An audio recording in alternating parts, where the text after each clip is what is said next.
LS ASMR 책 읽어주는 여자. 오늘 읽어드릴 이야기는 나를 살게 하는 것들. 요즘 유명한 우리 김창옥 교수님의 책입니다. 유튜브에서 가끔 교수님의 내용을 볼 때면 정말 도움이 많이 돼요.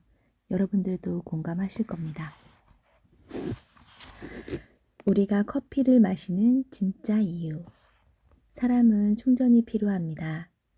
취미생활을 하는 시간일 수도 있고, 잠을 자는 시간일 수도 있고, 드라마나 영화를 보는 시간일 수도 있습니다. 사람들은 누구나 저마다의 방식으로 충전이 필요합니다. 그래야 살 수 있습니다.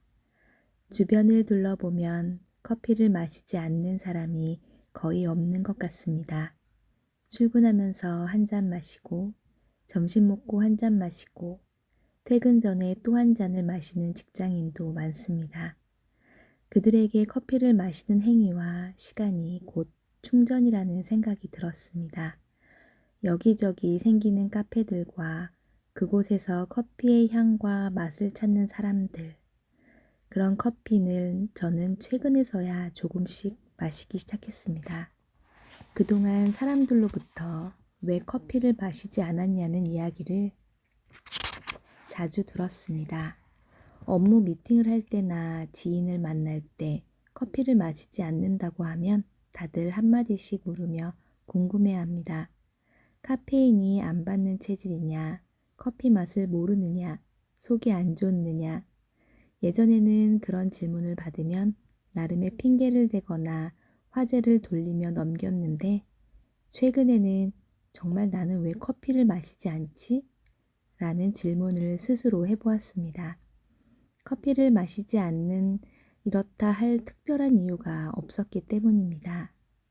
가만 생각해보니 어렸을 적부터 저에게 커피는 술이나 담배같이 몸에 좋지 않는 식품이라는 인식이 있었습니다. 어머니가 동네 아주머니들과 커피, 프리마, 설탕을 꺼내 밥숟가락으로 푹 퍼서 대충 그릇에 담아 뜨거운 물을 붓고 휘휘 저어 마시는 커피가 그렇게 맛있어 보일 수 없었습니다. 먹고 싶다고 말하면 어머니는 펄쩍 뛰며 애기들이 커피 마시면 머리 나빠진다. 머리에 피가 말라 불어 라고 하셨죠. 아, 커피는 나쁜 거구나. 나중에 커서 먹는다 하더라도 그렇게 썩 좋은 건 아니구나. 그것이 제가 만난 커피의 첫 인상이었습니다.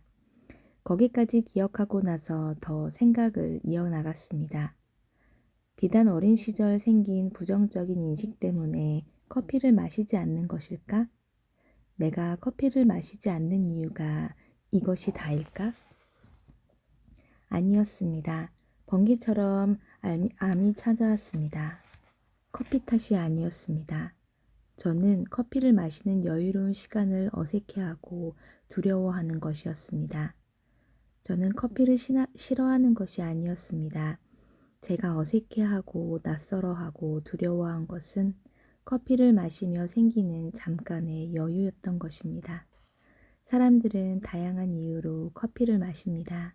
몽롱한 정신을 깨우기 위해서 정말 맛있는 커피를 마시고 싶어서 또는 몰아신 숨을 잠시 고르려고 커피를 마십니다. 그런데 저는 커피 한 잔을 마시는 그 여유에 인색했던 것입니다. 계속해서 숨을 참고 또 참으며 숨을 내쉬는 시간을 저에게 주지 않았습니다. 일상을 지키는 일, 직장 생활을 하는 일, 인간관계를 맺는 일을 하며 인내도 해야 하고 평정심도 유지해야 합니다. 그러기 위해서 우리는 숨을 쉬어야 합니다. 숨을 쉰다는 것은 자기만의 여유, 자기만의 여백을 찾는다는 의미입니다. 한 잔의 커피나 차를 마시며 아니면 산책을 하면서 자기만의 숨을 쉬고 여유를 찾아야 건강하게 살 수 있습니다. 하루 중에 나만의 숨을 내쉬는 시간을 의식적으로라도 만드는 사람과 그렇지 않는 사람 사이에는 어떤 차이가 나타날까요? 숨을 계속해서 참다 보면 더 이상 참지 못하고 한 번에 폭발적인 힘으로 빵 터지게 됩니다. 아주 값 나가는 물건을 사게 될 수도 있고, 음식을 과하게 먹을 수도 있고, 때로는 폭력적인 성향으로 드러나기도 합니다. 한 번에 강한 쾌락을 얻을 수 있는 보상을 원합니다. 반면 중간중간 자신만의 커피를 찾은 사람은 몸뿐만 아니라 정신이 이완됩니다. 커피 이야기를 하고 있지만 여기서 말하는 커피는 마시는 음료만이 아니라 한 잔의 여유를 의미합니다. 편안하게 자신의 숨을 쉬고 삶의 틈을 찾는 것. 자동차로 치면 충격 완화 장치가 매우 좋은 것이지요. 그런 차는 잘 닦인 도로를 달릴 때는 물론이고 비포장 도로로 어렵지 않게 지나갈 수 있는 힘을 가지고 있습니다. 살면서 잘 닦인 길만 갈 수는 없으니까요. 울퉁불퉁한 길을 만날 수도 있지만 그때 우리 마음에 여유가 있다면 어렵지 않게 그 길을 건너며 새로운 풍경을 발견할 수도 있습니다. 내 몸과 마음을 이완시키는 장소나 사람 또는 어떠한 순간들을 찾아보세요. 깊은 숨을 내려놓게 하는 무언가를 발견해 그것을 반복하다 보면 힘든 일이 닥치더라도 우선 자신을 다독일 여유를 챙겨줄 줄 압니다. 또 하나 중요한 것은 숨이 턱 끝에까지 찰 때까지 기다리지 말고 숨이 다 차기 전에 나만의 커피를 찾으시기를 추천합니다. 배터리도 완전히 방전이 되고 충전을 하면 성능이 빠르게 떨어진다고 하죠. 방전이 되지 않았을 때 30%, 40% 남았을 때 충전하는 것이 배터리를 오래 사용하는 팁입니다. 사람도 비슷합니다. 완전히 힘에 빠져 지쳐버렸을 때, 죽을 것 같이 힘들어 아무것도 손에 잡히지 않을 때, 숨을 쉬려고 하면 제대로 숨이 쉬어지지 않습니다. 생계를 위해 돈을 벌려고 노력하고 나아가기 위해 자기 개발을 하는 시간도 필요하지만 동시에 의식적으로 숨을 쉬고 여유를 가지려는 시간 역시 필요합니다. 삶의 틈 사이에 여러분만의 커피를 찾으시기 바랍니다. 우리가 커피를 마실 때 커피만 마시는 것이 아닙니다. 내 숨을 편안하게 들이마시고 내쉬는 여유를 함께 누리는 것입니다. 말 그대로 커피 한 잔의 여유. 당신의 커피는 무엇인가요? 당신의 숨을 편안하게 하고 당신을 쉬게 하는 무언가 존재하나요? 그런 장소, 그런 사람, 그런 일이 존재하나요? 삶의 정답의 문제가 아니라 선택의 문제입니다. 무엇을 선택할 것인지, 어떤 의지를 갖고 어떤 감정을 지닌 채 살아갈 것인지 우리는 선택할 수 있습니다. 당신만의 커피를 찾게 되기 바랍니다. 당신만의 여유, 당신만의 시간, 당신만의 공간, 당신만의 사람. 그거 참 별거 아닌데 별것 맞습니다. 꽃이 아름답게 보이지 않는다면 전라남도 신안군에는 선도라는 섬이 있습니다. 수선화의 섬이라고 불리우는 이곳은 봄이 되면 섬 전체가 수선화로 노랗게 물듭니다. 집집마다 지붕도 노랗게 칠해두어 수선화가 만개하면 고요한 작은 섬은 노랗고 환한 빛으로 가득하고 그 장관을 보기 위해 찾은 관광객들로 무척이지요. 광활한 바다를 배경으로 피어난 노란 꽃들이 참 좋습니다. 봄이 되면 한번 찾아가 봐도 좋을 것 같습니다. 선도는 사람이 많이 사는 곳도 아니고 누군가 일부러 찾는 섬도 아니었습니다. 이렇게 수백 수천만 송이의 수선화가 피어 있게 된 계기는 놀랍게도 단 한 분 할머니의 손길이었습니다. 30여 년 전에 번잡한 도시 생활을 접고 선도로 터전을 옮긴 복순이 할머니는 꽃과 나무를 사랑하는 분이었습니다. 처음에는 자신의 집 마당과 근처 골목 수선화를 심기 시작했다고 합니다. 이른 봄에 피어나는 수선화가 섬 사람들의 마음을 사로잡았습니다. 그러다 마을 사람들을 선도하는 수선화를 섬으로 만들기로 합심합니다. 섬마을 주민들이 힘을 합쳐 마을 전체에 수선화를 심기 시작했습니다.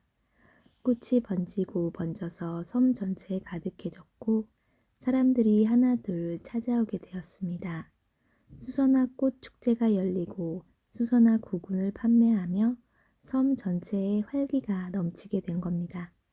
평범한 어촌 마을이었던 선도가 노란 수선화 섬으로 변신하게 되었습니다. 복순 할머니께서는 얼마나 흐뭇하고 뿌듯하실까요? 주민분들이 섬에 기적이 일어났다고 표현했습니다. 이곳을 찾는 사람들은 꽃을 보고 바다 산책을 하고 혹은 자전거를 탑니다. 나무 그늘 아래 앉아서 쉬는 사람들, 간단한 점심 도시락을 먹는 사람들, 기타를 치면서 노래를 부르는 사람들, 참 평화롭고 아름답습니다. 섬 곳곳에 노란 벤치가 놓여 있는데 그곳에 적힌 글귀 하나가 눈에 들어왔습니다. 나를 꽃으로 대해준 당신에게 고맙다. 그저 지나칠 수 있는 수선화 몇 송이를 정성스레 키우고 섬 전체를 꽃으로 가꿔낸 마음이 섬에 가득했습니다. 꽃을 사랑하는 복순 할머니의 정성이 마을 전체로 퍼져나가고 섬 주민들도 그 마음을 곱게 받아 또 다른 꽃을 피웠습니다. 저는 이분들의 마음속에 꽃을 아름답게 보려는 마음이 있었기 때문에 가능하다고 생각합니다. 그리고 꽃의 아름다움을 선물로 받아들일 수 있는 관광객들의 마음까지 합쳐졌기 때문인 것 같아요. 꽃이 아름다울 때는 언제일까요? 바로 내 안에 꽃이 있을 때입니다. 평소에는 무심하게 지나치던 꽃을 바라보고 아름답다, 너무 예쁘지 않아? 라고 감탄하는 사람들이 그 마음속엔 이미 꽃이 들어 앉아 있습니다. 마음 안에 있는 것이 밖으로 선명하게 드러나 보이는 것이지요. 사람은 자기 안에 있는 것만 볼 수 있습니다. 자신이 사랑하는 것이 보이고, 자신이 아는 것이 보이고, 자신이 관심 있는 것이 보입니다. 신발을 좋아하는 사람은 길을 걷다가도 사람들의 신발만 보고, 자동차를 좋아하는 사람은 거리의 차들만 보게 되는 것처럼 말이죠. 반대로 관심이 없다면 그 사람의 시선에는 중요하게 들어오지 않습니다. 당신 안에는 어떤 꽃이 피어 있나요? 선도에 피어 있는 수선화의 종류만 90여 가지 종이라고 합니다. 수선화라고 이름을 불리는 꽃 하나에도 그렇게 많은 종류가 있는데 이 세상에 존재하는 꽃들은 또 얼마나 다양할까요? 세상에 온갖 다양한 꽃이 있는 것처럼 온갖 다양한 삶이 있습니다. 그러니 내 안에 어떤 꽃이 피어 있는지 알고 싶다면 이 꽃밭 저 꽃밭 많이 기웃거려 보십시오. 무언가를 좋아하고 사랑하는 마음, 그것을 경험해 보기 전까지는 정확히 알 수 없습니다. 향도 맡아보고 만져도 보고 함께 시간도 보내다 보면 내 안에 필 줄 몰랐던 꽃이 어느새 만발해 있는 걸 발견하게 될 것입니다. 내 안의 꽃들을 하나둘씩 잘 가꾸다 보면 언젠가 그 꽃을 보러 하나둘 사람들이 다가올지도 모릅니다. 작은 마당에 수선화를 심었던 복순 할머니의 정성이 온 섬을 물들여 사람들이 모여든 것처럼요. 삶이 의무로만 가득해져 버렸다면 우리에겐 해야 할 일이 있습니다. 인생의 시간은 정해져 있는데 해야 할 일은 해도 해도 끝이 없습니다. 돈은 벌어도 벌어도 끝없이 벌어야 하고 물건은 사도 사도 또 사고 싶고 사건도 사고도 끊이질 않고 일어납니다. 이 일만 마무리되면 쉬어야지. 이 일만 마무리되면 미뤄둔 병원에 가야지. 이 일만 마무리되면 내가 진짜로 하고 싶었던 일을 시작해야지. 일이 마무리되지 않았다 하더라도 지금 해야 할 것들을 챙겨야 합니다. 일이 마무리되지 않았다 하더라도 쉬어야 하고 병원도 가고 취미생활도 하고 여유도 부려야 합니다. 저희 부모님은 자식이 6입니다. 첫째에게 무슨 일이 생기면 아이고 이번 일만 해결되면 좋겠다 하고 그러다 보면 둘째가 군대에 가서 허리를 다치고 둘째 허리가 좀 낫는다 싶으면 갑자기 큰 사위가 죽고 아이고 어떡하냐, 내 딸 불쌍해서 어떡하냐, 아이들도 아직 어린데 어떡하냐 하다 보면 넷째 딸 내외가 작은 교회를 개척한다고 고생을 시작하고 이놈의 문제라는 녀석은 어머니가 80이 넘으셨는데도 끝이 없습니다. 문제는 해결해도 또 생기고 일은 해도 끝나지 않습니다. 그러니 문제가 완전히 해결되면 쉬겠다 생각하지 말고 일이 완전히 끝나면 뭘 하겠다 계획하지 말고 문제가 있고 일이 남아있는 상태에서 쉬는 시간을 가져야 합니다. 최근에 내가 좋아서 어디를 가본 적이 있나요? 내가 좋아서 누군가를 만난 적은 언제였나요? 최근에 내가 좋아서 시작한 일이 있나요? 한번 이 질문을 곰곰이 생각해 보십시오. 직장처럼 가야만 해서 가고 해야만 해서 하고 만나야 할 사람이라서 만나고 그렇게 살고 있진 않나요? 그것이 나쁘다는 이야기가 아닙니다. 대부분 그렇게 살아갑니다. 자신에게 주어진 의무와 책임을 다하기 위해 사는 것이 문제는 아니니까요. 하지만 삶이 온통 그것으로 가득한 것은 아닌지 돌아봐야 한다는 이야기입니다. 의무로만 가득해져 버린 삶에 대해서 말이지요. 가야 할 곳만 가고 해야 할 일만 하고 만나야 할 사람만 만난다고 해서 큰일이 일어나진 않습니다. 다만 삶의 질이 떨어지고 무기력해지고 재미가 없어집니다. 그리고 그러한 삶에 적응해 버립니다. 행복하고 신나는 기분이 무엇인지 잊어버리고 그런 삶에 몸과 마음이 기들여져 인생이 원래 다 그렇지 뭐 해버립니다. 그럼 인간의 마음은 보상을 원합니다. 내 영혼이 머무를 시간을 주지 않았으니 보상을 해달라 뗐습니다. 시간을 의무에만 몽땅 써버린 우리는 가장 빠른 보상을 위해 물건을 사들입니다. 클릭 몇 번으로 너무 손쉽게 찰나의 만족을 살 수 있으니까요. 필요 이상의 물건을 계속 삽니다. 예쁜 옷을 샀지만 예쁜 옷을 입고 만날 사람이 없고 멋진 신발을 샀는데 멋진 신발을 신고 갈 곳이 없습니다. 다른 사람들의 이야기를 하는 것이 아닙니다. 제가 해보고 알게 된 것입니다. 제가 그렇게 계속 물건을 샀습니다. 신발장을 열면 뿌듯함이 밀려왔습니다. 저는 신발 모으기로 바쁜 스케줄에 보상을 받았거든요. 역사와 족보가 있는 신발들, 귀하고 구하기 어려운 신발들로 신발장을 가득 채워두었습니다. 그런데 어느 날 신발장을 열어봤는데 한 가지 생각이 저를 가득 채웠습니다. 나는 도대체 뭐가 이렇게 외로웠을까? 그동안 제 시간을 전부 돈 버는 일로 채워두었습니다. 해야 할 일이 끝도 없이 했고 해결해야 할 문제들도 처리하는데 모든 시간을 썼습니다.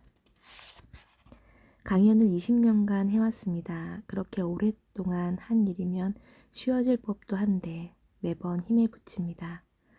강연은 극도의 정신노동입니다. 내가 하고 싶은 말을 하는 것이 아니라 내 앞에 앉아있는 사람들이 듣고 싶어하는 이야기를 정확하게 찾아내서 해야 하는 일입니다. 제 앞에 300명이 앉아있다면 그 300명의 교집합을 강연 내내 찾습니다. 준비와 현장은 다릅니다. 분위기와 상황에 맞게 어떤 말을 할지 머리를 쉴 새 없이 굴립니다.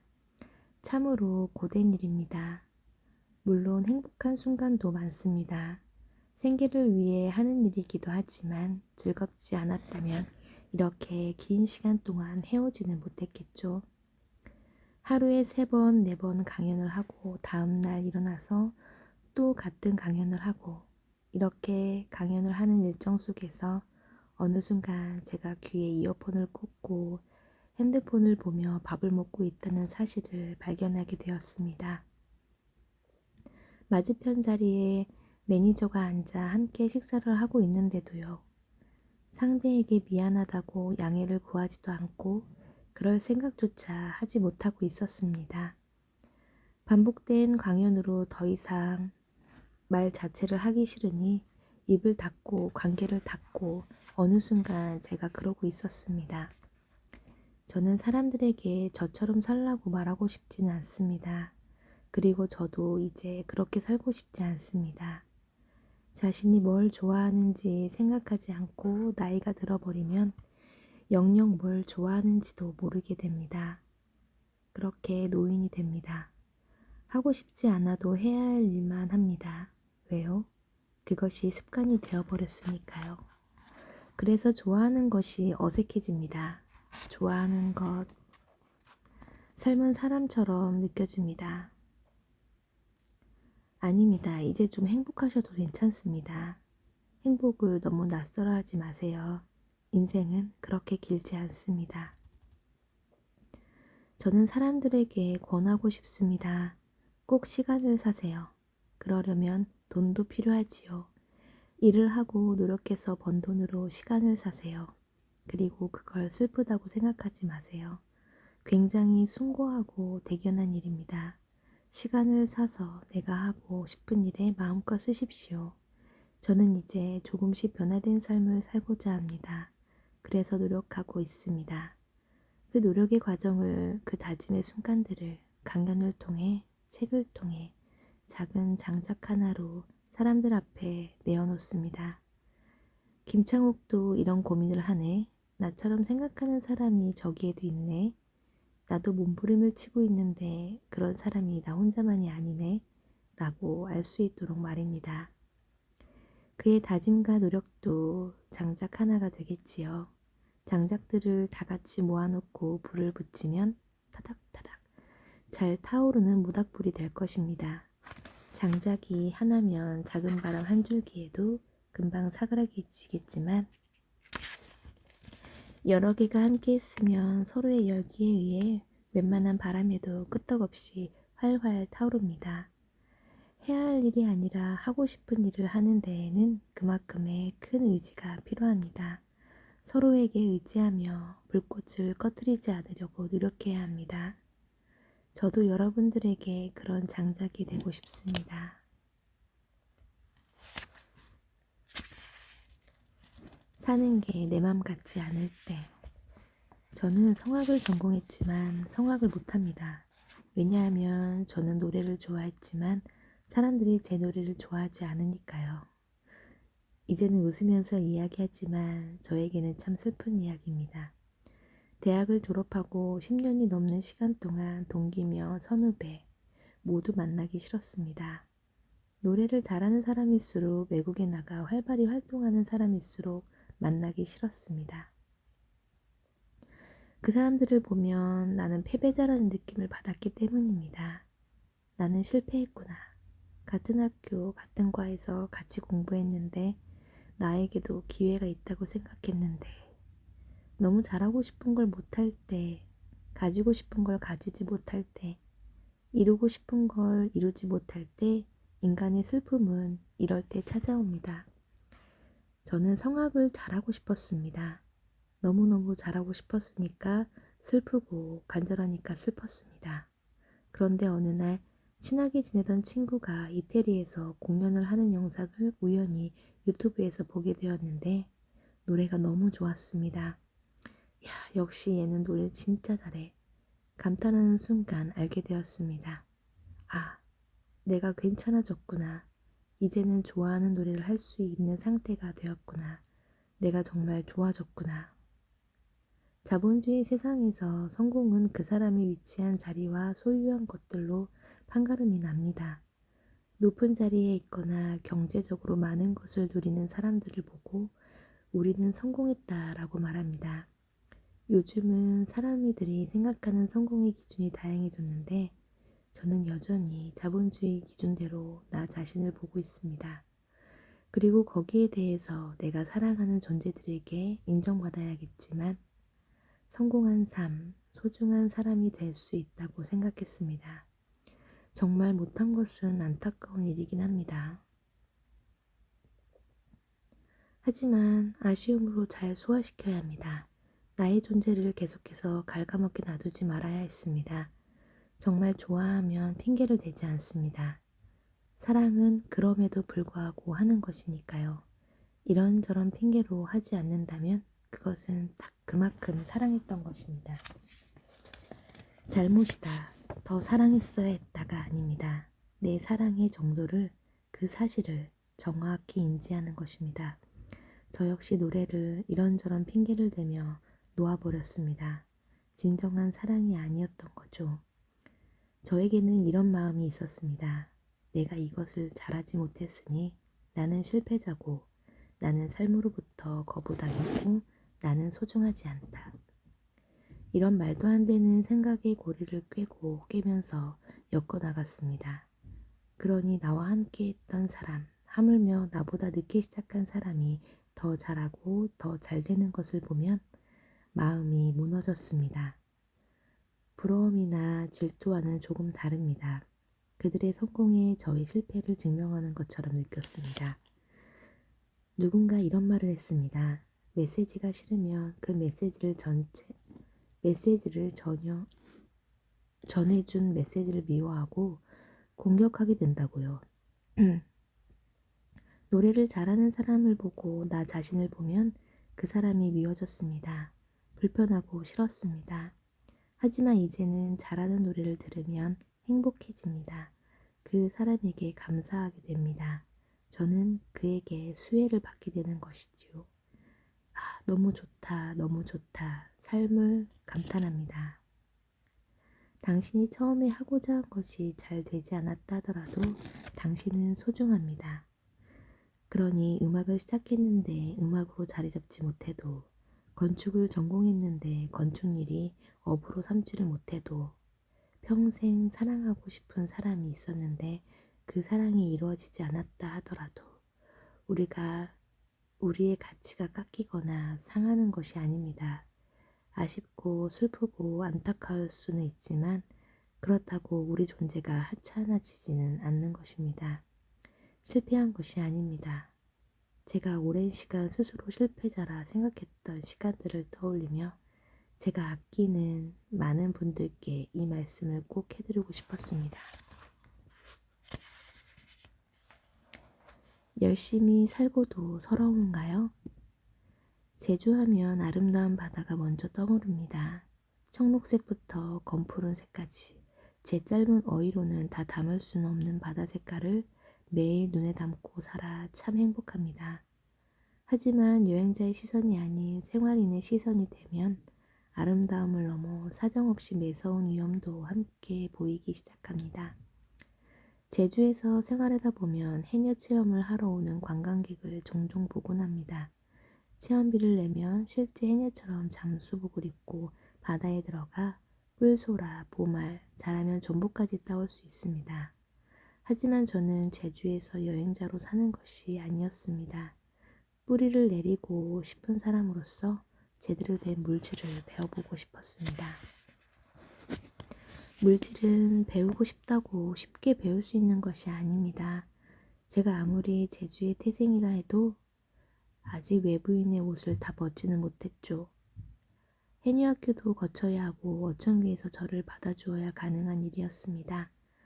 어떻게 하면 그분들의 마음을 열 수 있을까요? 인사를 잘하는 것, 그분들의 이야기를 잘 들어드리는 것, 일을 도와드리는 것, 바로 물마중이었습니다.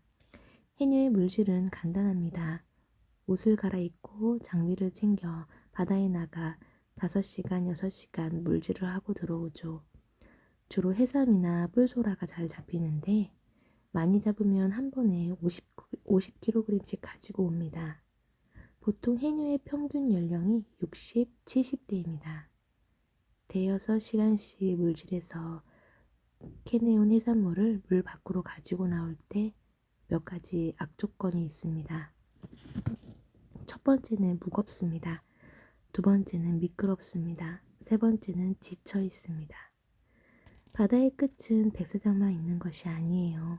해녀가 물질하는 곳은 위험천만한 갯바위로 가득한 곳입니다.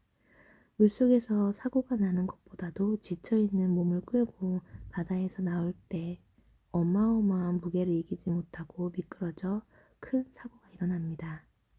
그래서 그때 잡아온 해산물을 물 밖으로 누군가는 들어주는 걸 물마중이라고 합니다. 저는 그분들의 마음을 얻고 싶은 사람이니까 달달한 간식거리를 사들고 기다립니다. 물 안에 계시면 입이 너무 짜니까 달달한 간식을 좋아하신다는 걸 알게 되었고, 치아가 약한 분들이 많으니 너무 끈적이거나 딱딱하지 않는 것으로 준비합니다. 저 멀리 주황색 태왁이 보일 때부터 손을 흔들며 마중을 나갑니다. 그러면 저 멀리서도 손을 크게 흔들어 주세요. 물마중 나온 사람을 보면 피가 따뜻해지는 느낌이 든다고 합니다. 태왁을 받기 전에 그분들의 얼굴을 보며 이렇게 말씀드립니다. 아이고 삼촌 너무 수고하셨습니다. 바다 많이 춥죠? 제주에서는 어른들을 삼촌이라고 부르며 존경의 마음을 표시합니다. 제가 인사드리며 태왁을 잡아 올리면 지친 해녀분들은 한결 수월하게 물속에서 나오십니다. 간혹 해녀의 남편분이 물마중을 나오시기도 하시는데 할머니는 보지도 않고 태왁을 확 잡아 올리는 다시 본인의 길을 가시더군요. 저는 할아버지를 보면서 매정하다고 생각했는데 놀랍게도 할머니는 무척이나 뿌듯한 표정이었습니다. 왜냐하면 본인 외에는 아무도 남편이 물마중을 나오지 않았으니까요. 인생에 물마중을 나올 사람이 아무도 없을 때 우리에게 서러움이 찾아옵니다. 하루 종일 고생하며 바쁘게 살았는데 아무도 알아주지 않았을 때, 평생을 열심히 살았는데 누구도 인정해주지 않을 때, 어깨를 두드리며 작은 격려를 해주는 이 하나 없을 때, 간신히 버티고 서 있는 무릎을 꺾이게 만드는 그 서글픔이 밀려옵니다. 그리고 그때 꼭 사고가 나요.